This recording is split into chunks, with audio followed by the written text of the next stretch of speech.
gorgeous, I'm the Fairy Voice Mother, and today I'm going to be analysing Iris, originally by the Goo Goo Dolls.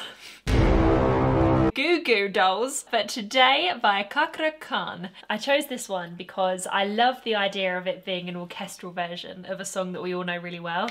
I was just imagining like a beautiful vocalist singing a beautiful song with beautiful orchestral instruments, and my conclusion was...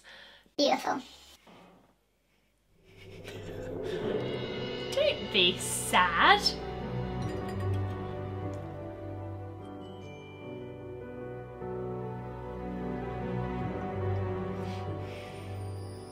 And I give up forever to touch you, 'cause I know that you feel me somehow.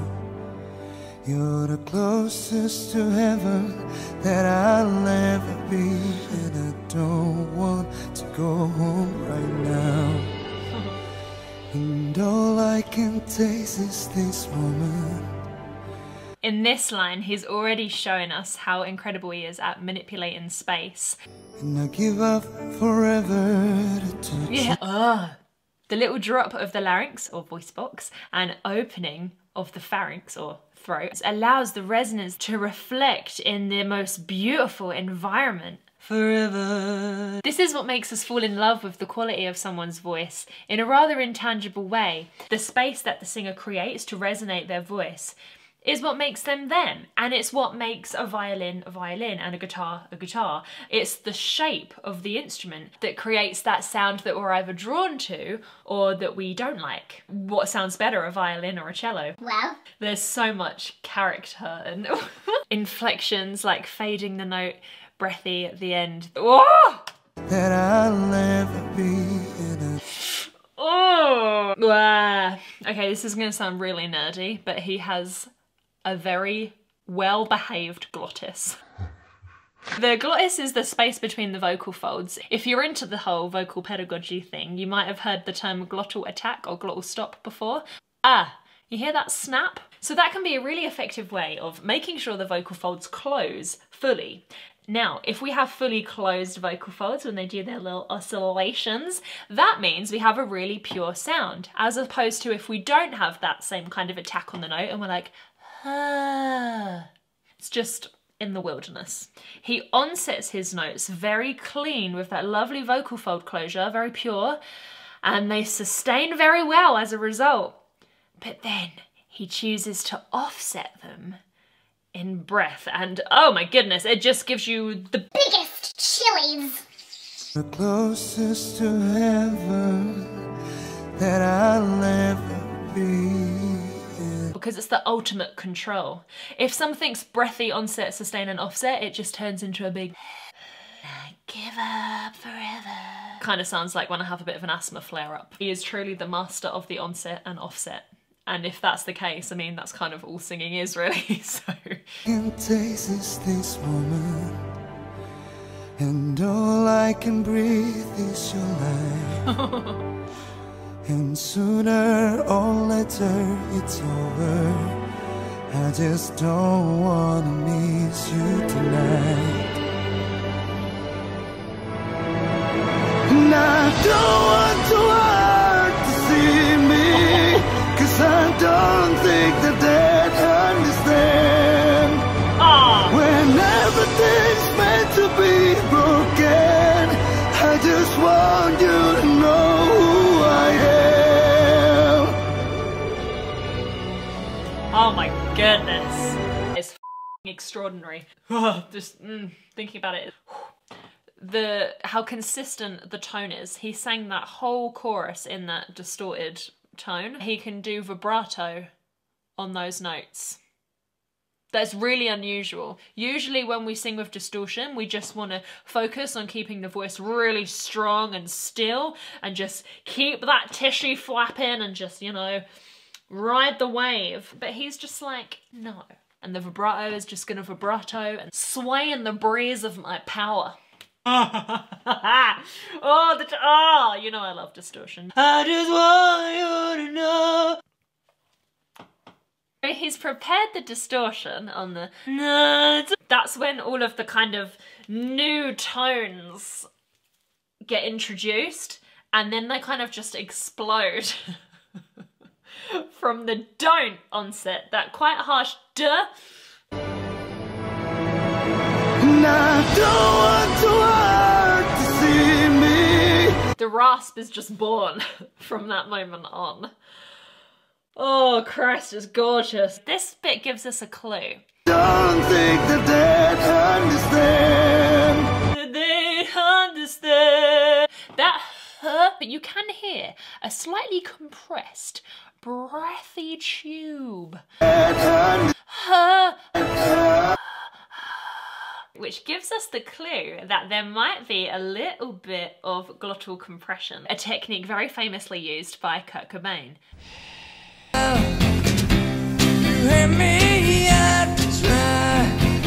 It creates a really interesting sound because there's a lot of pressure in it in this slightly more compressed environment. From here, some singers find it much easier to add a little bit of grit and distortion. And so when he's not doing that glottal ah onset, which by the way can only be used for a vowel, he does the constant equivalent when he does the does. They're so clean. I just don't want to miss you tonight. And I don't want to. See, those onsets are so like duh, duh. Sooner or later it's Even at the end of that tiny little seemingly insignificant moment word. moment. Oh, that tiny T, it just Little tiny toy.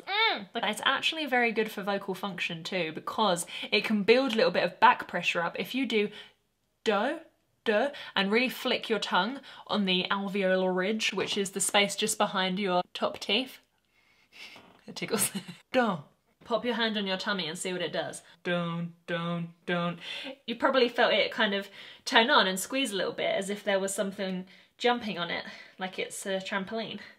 And so if you were to approach that D note with a weaker tongue, maybe using the sides, probably nothing. And so everyone knows you've got to have breath support to sing. So if the D creates that little bit of pressure, which is encouraging the whole body to work, it will turn everything on for free. So that's a really good tip that we can learn from Mr. Khan.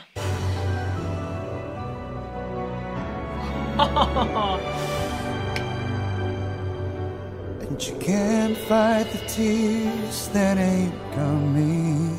He can come straight back to where he was before. And this is very obviously in one take.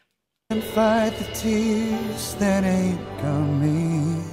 Or the moment of truth in your eyes. And everything seems like the movie. Yeah, you bleed just to know you're alive.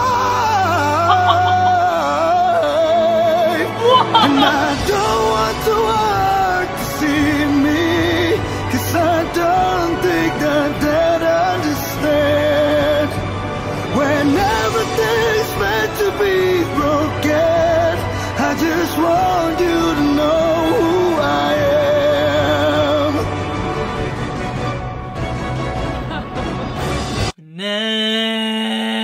Everything. And that little bit of an extra push that you can see him do in his body, it's like his false folds turn on for a second. It tells us where his mind's going. Start to arrange space in there effectively to launch into another distorted section. Alive!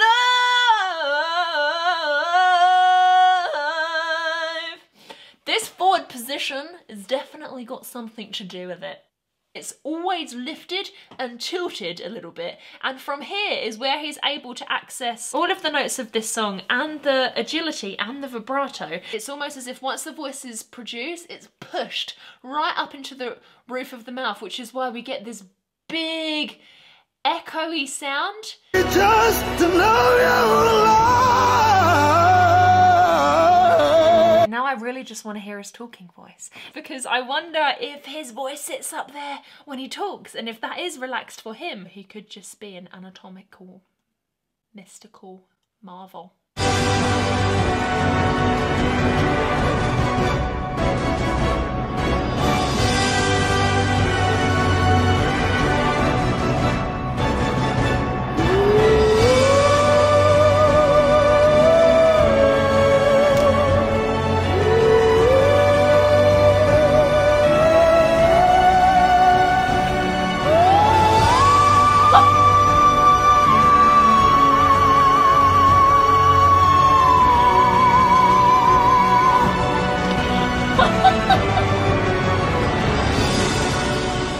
so casual.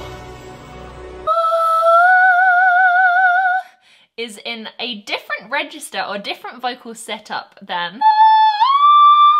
Notice how he pulls everything back, the mouth and the hand. What happens when we produce a pitch that is this high?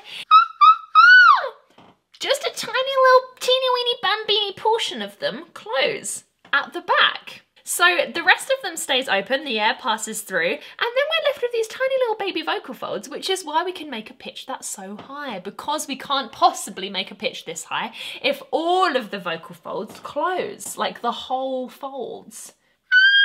So that's why, if you would like to get into the sound yourself, I recommend a little fairy sigh. Because that kind of sigh effect enables us to pinch that first note at the back, rather than like a big run up into it, because you're not going to be in that register at some point, you're going to go ooh. How many more vocal skills would you like, Cakra? Unbelievable. Oh my goodness me.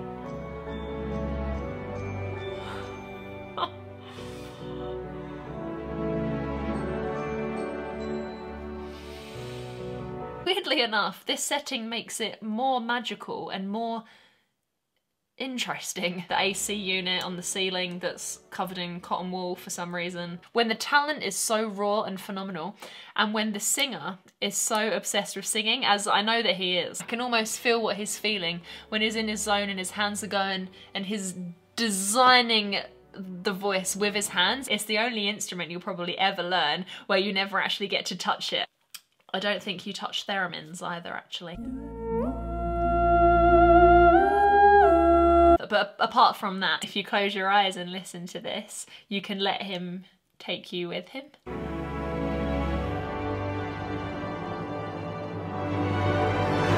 I don't want to see me, 'cause I don't think that they'd understand. When everything's meant to be broken, I just want you to know who I am. I just want you to know who I am. I just want you to know who I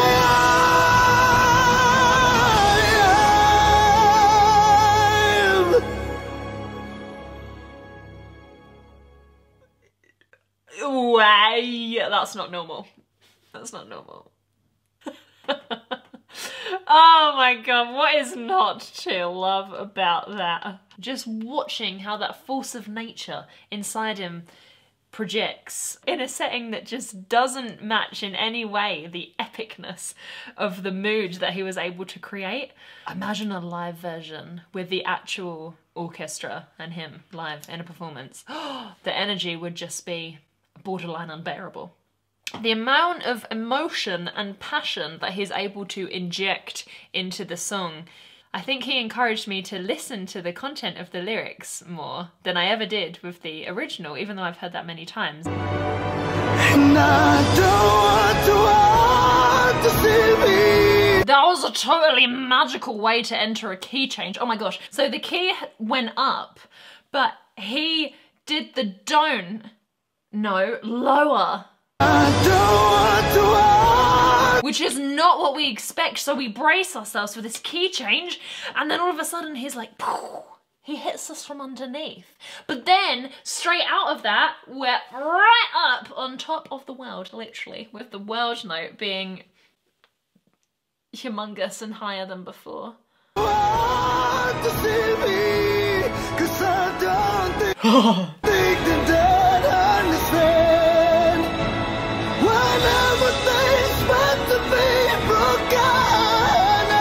Oh, I love that phrasing technique so much. Broken! It never fails to just rip me apart. James Arthur does this. And my heart is broken. Oh. It's like you hold onto it and then it kind of just breaks from underneath you and then lands on a new little plane and then it just breaks again. And especially doing it on the word broken. It's broken as f. Probably the most time I've ever spent listening to a performance for the first time with my eyes closed. Once you know that this setting is just basic and that's what it is, it's like, okay, I'm just gonna dive right in there with you because it doesn't matter what's around us. I'm gonna go listen to that again. I'm truly enchanted, or could I say encanted. And so, you beautiful being, it's time for today's oracle card. We have, you don't have anything to prove to anyone, from the Shark of Self-Assurance. Once you love yourself completely, you will understand you are not here to prove anything to anyone, unless it's to defend the fact you did not leave that huge turd in the loo. Thank you so much for watching this video. I hope you enjoyed it as much as I enjoyed making it.